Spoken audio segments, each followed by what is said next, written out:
Luis Campos meeting Gabriel Martinelli's representatives is not a harmless little rumor, and Arsenal know it. At the same time, Manchester United are being linked to a record-breaking midfielder move that sounds enormous before we even know if it solves anything. Then the tone turns darker fast, with serious injury blows and Tottenham Hotspur condemning racist abuse aimed at Kevin Danso. Skip the next few minutes and you miss the difference between a live story, a leverage play, and a headline with real human damage.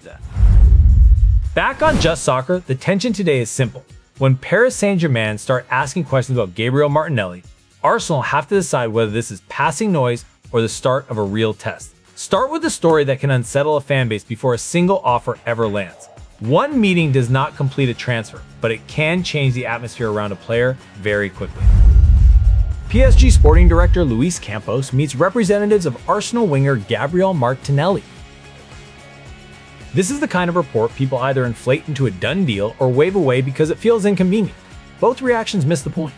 When a sporting director like Luis Campos is the one in the room, the meeting matters because big clubs do not spend that level of attention on casual daydreaming. According to ESPN, Paris Saint-Germain sporting director Luis Campos has met with the representatives of Arsenal winger Gabriel Martinelli. That is the solid part of the story. Nothing in the report says Paris Saint-Germain have made an official bid, and nothing says Martinelli has agreed personal terms. So yes, Arsenal supporters are allowed to feel uneasy, but no, this is not the moment to act like the contract is already being printed. Martinelli is an Arsenal winger, and not one of those names who only matters when social media needs a debate. His pace, direct running, and ability to stretch a back line make him a real part of how Arsenal attack space. That is why the report lands with weight. Paris Saint-Germain are not being linked to a random squad extra here. They are being linked to a player who affects how Arsenal function in serious matches. The more interesting question is what this reveals about Arsenal's position in the market. Elite clubs test each other constantly. They probe, they ask, they open lines of communication, and sometimes the first goal is not even a transfer. Sometimes it is information, sometimes it is pressure. Arsenal fans already look split between protect the core at all costs and if the offer is absurd, sell. That divide tells you everything about the stakes. Reports suggest this is dialogue rather than a concrete approach, but dialogue is often where the real discomfort begins. From transfer tension to the sort of update every club dreads, Bayern Munich are not just managing squad planning now, they are staring at uncertainty that reaches beyond the season itself. Gnabry injury likely rules him out of the rest of the season, with Germany World Cup participation in doubt. Injury news gets treated like fantasy football bookkeeping far too often, and that misses the human hit completely. A player's calendar can fall apart in one bad moment. For Bayern Munich, this is not only about losing Serge Gnabry for matches, it puts stress on the whole attacking rotation and drags long-term fitness back into the spotlight. ESPN and the Associated Press report that Serge Gnabry is likely to miss the rest of the season, with Germany World Cup participation now in doubt. The wording matters here, because football loves turning caution into fake certainty. Likely to miss the rest of the season is not the same as naming an exact return date, and World Cup participation being in doubt is not the same as an official tournament absence. Still, Bayern Munich do not need this translated into dramatic language for the seriousness to be obvious. Gnabry's profile matters in any winger rotation, especially when the fixture list gets heavy and coaches start leaning on depth that look comfortable on paper and much thinner in reality. Lose a player like that and the burden shifts immediately. Minutes pile up elsewhere, tactical flexibility shrinks, what looked like a healthy set of options can suddenly feel like a juggling act with one hand missing. The Germany angle makes the story heavier. Tournament years turn every injury update into a countdown clock, every partial session into breaking news, and every vague line into national panic. Supporters will ask for the exact injury type and the exact date and the exact percentage chance. Right now, the responsible answer is simpler than that and still harsh enough. Reports say Serge Gnabry is likely to miss the rest of the season, and his participation for Germany at the World Cup is in doubt. Another injury story arrived with even less room for spin. This one did not need rumor inflation because the manager's own words hit hard enough on their own. Rosenior, Estevão in tears after devastating injury. When a coach says a player was in tears and calls the injury devastating, you do not need theatrical interpretation. The concern is already loud. Chelsea's issue here is bigger than one substitution. Squad plans built on talent and upside start looking fragile the moment availability crashes into them. Chelsea boss Liam Rosenior said Estevão was in tears at halftime after being forced off with an injury early in the defeat to Manchester United. Rosenior described the injury as devastating. Those are the key facts, and honestly, they do most of the work by themselves. No need to invent a recovery timeline when the emotional picture is already clear.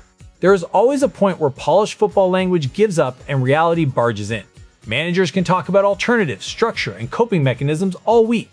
Then a young attacker leaves injured, the team loses, and the coach reaches for the word devastating. Suddenly the story is not abstract at all.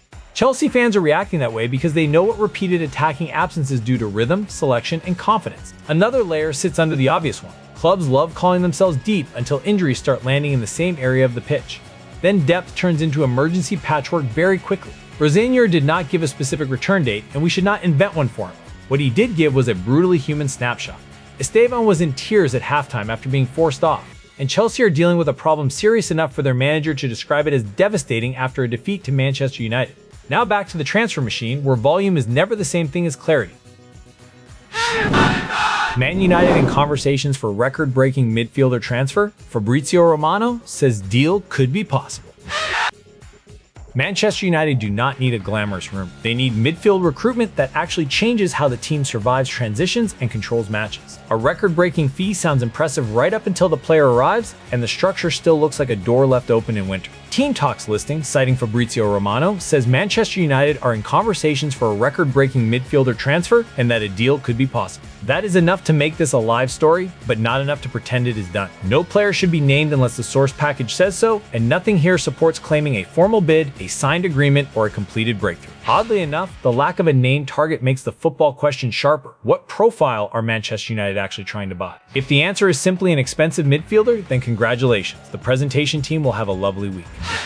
If the answer is a player who improves control, protects the structure when possession flips, and stops the midfield from feeling like a public walkway, then now we are talking about a serious plan. The fee is not the real test, the fit is. Supporters are already arguing over which kind of midfielder is worth the spend and whether a move of this size is realistic. Fair enough. Manchester United have trained everyone to be suspicious because they have spent money in ways that look dramatic before they looked coherent. Romano saying conversations are happening and that a deal could be possible means there is substance to monitor. What it does not mean is that the club's midfield problems have magically disappeared behind a giant number. Staying in the market, Bayern Munich appear again, and the timing is impossible to ignore. Lose certainty around one winger, get linked with another, and suddenly the pattern starts drawing itself.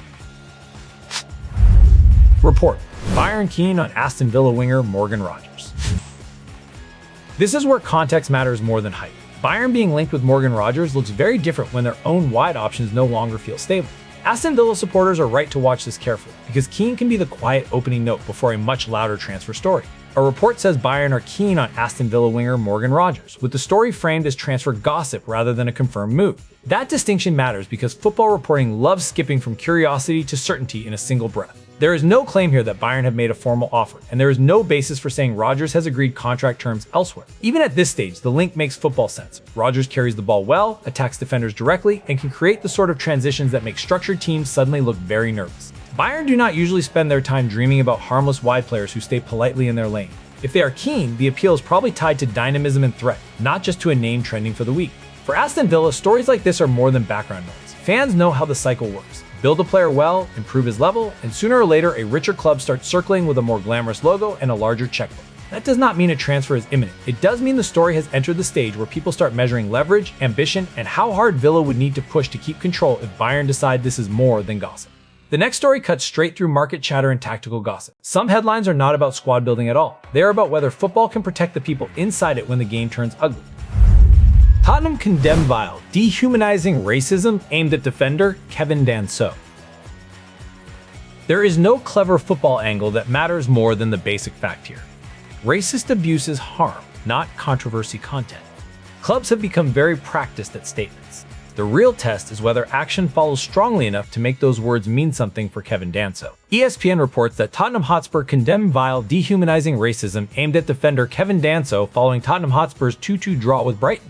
That wording is severe because the incident is severe. Nobody needs to soften it, tidy it up, or tuck it behind the result like some awkward little postscript. Care is still important with the details. The report does not support naming an alleged offender, and it does not support leaping into claims about charges or identities that have not been verified. What is confirmed is Tottenham Hotspur's condemnation and the fact that the abuse aimed at Kevin Danso was serious enough to demand a public response after the draw with Brighton. Football keeps acting shocked by this cycle, which is part of what makes it so draining. A result lands, emotions spill over, and someone decides racism belongs in the aftermath. It does not. Supporters calling for accountability are right to do it, and the broader debate about safety and enforcement is not some distant moral lecture. It is the practical question of whether Kevin Danso is actually protected after Tottenham Hotspur say the right words. Back on the pitch, the loudest message of the day might have come from the stands in Naples. No boardroom leak, no agent whisper, just the old brutal honesty of home supporters who had clearly seen enough. Napoli booed as loss puts Inter on verge of title. Teams do not get booed off at home because of one unlucky evening. That happens when frustration has been piling up and the crowd no longer trusts the explanation. Inter Milan are close because they have done their work, but also because rivals keep turning decisive moments into self-inflicted damage. Napoli were jeered off the field after losing 2-0 at home to Lazio, according to ESPN, and the consequence was enormous. Inter Milan took a huge step toward winning the Serie A title.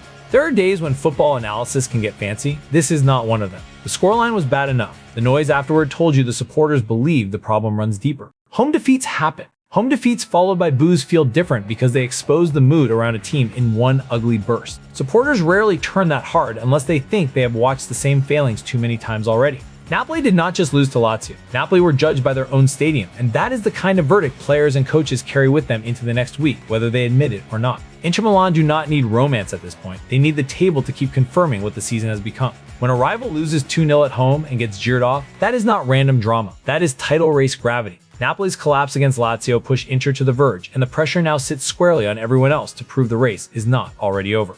And now for football's favorite excuse to start an argument before lunch. Rankings are back, which means objectivity has left the building and everyone suddenly becomes a prosecutor. Ranked top 50 players in Premiere League. Lists like this are entertaining because they expose what people actually value. Some judge current form, some worship reputation, and some just want their club represented before reading anything else. The useful question is never whether every placement is perfect. The useful question is whether the ranking captures who has really shaped the Premier League season so far.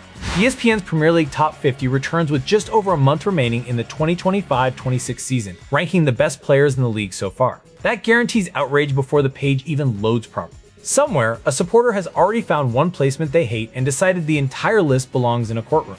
Football remains beautifully predictable. Still, these rankings are not pointless if you treat them as arguments rather than commandments. They force people to revisit assumptions. A famous player can coast on old credit for months if the badge is big enough and the hairstyle is memorable enough. Meanwhile, a less glamorous player can quietly shape matches every week and still get treated like an extra because no one has packaged him as a superstar. A top 50 list can be annoying, but it can also drag attention back toward actual performance. The timing is good because there is just over a month left. That is late enough for patterns to mean something and early enough for debates to remain alive. Nobody sensible should expect universal agreement on the order. What matters is whether the ranking reflects the players who have genuinely bent this Premier League season around their quality, consistency, and influence when matches become tight and reputations alone stop helping.